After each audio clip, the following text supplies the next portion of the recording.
Hey VSport owners, Daniel here, and today I've got a quick little update on replacing the Wastegate Solenoids on your CTS VSport.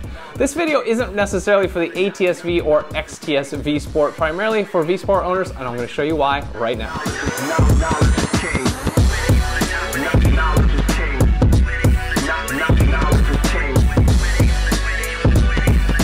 So in my video of replacing the Wastegate Solenoids, I showed you how to replace these two units on the CTS. They're located right over here and over here under the plastic shrouding.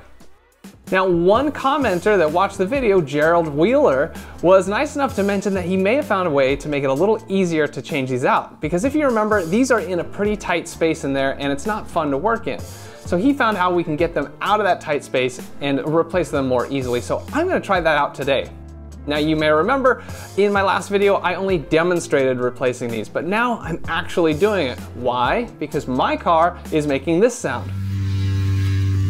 That's right, your car may do that too after shutdown, and it's an indication that these Wastegate solenoids are wearing out. However, mine aren't that bad yet because mine only do it after an extended idle, like 10 minutes or more, which I don't do very much. But normal drive into the garage and park, it doesn't do it.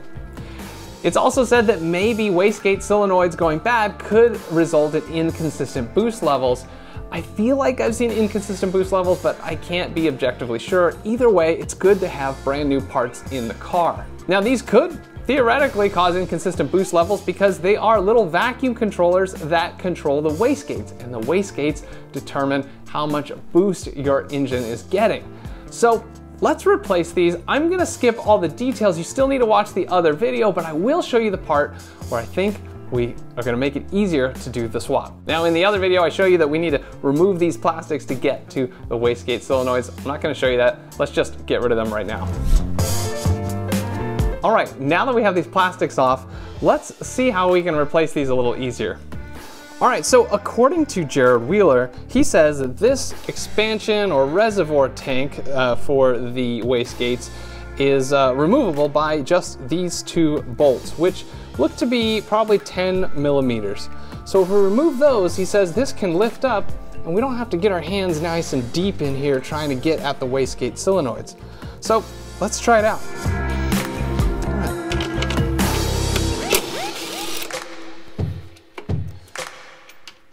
One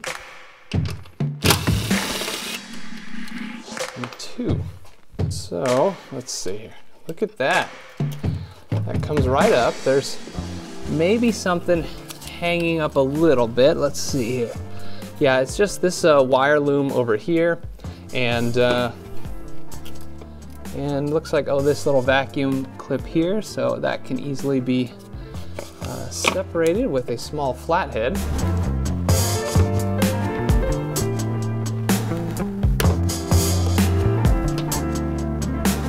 Alright, so that gives me a bit of room to work with. Yeah, that's going to make it really easy to get this nut and this nut off, and easier to get pliers on each of these vacuum lines to pull them off. So I'm going to take care of that real quick and make it happen.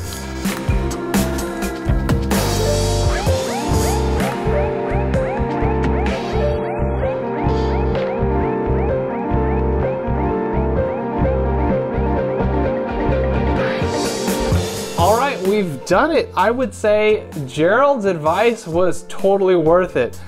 2 bolts to get all that access. I mean, if you remember from the other video, and if you haven't seen it yet, be sure to check it out. Pop out banner right here.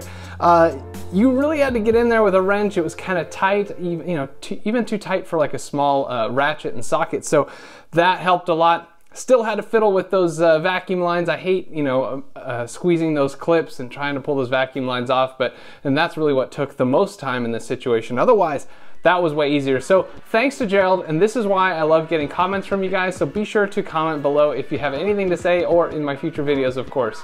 As always, like if you found this helpful, subscribe, and hit the bell to be notified of future videos. Thanks for watching the Jet Fuel Only channel.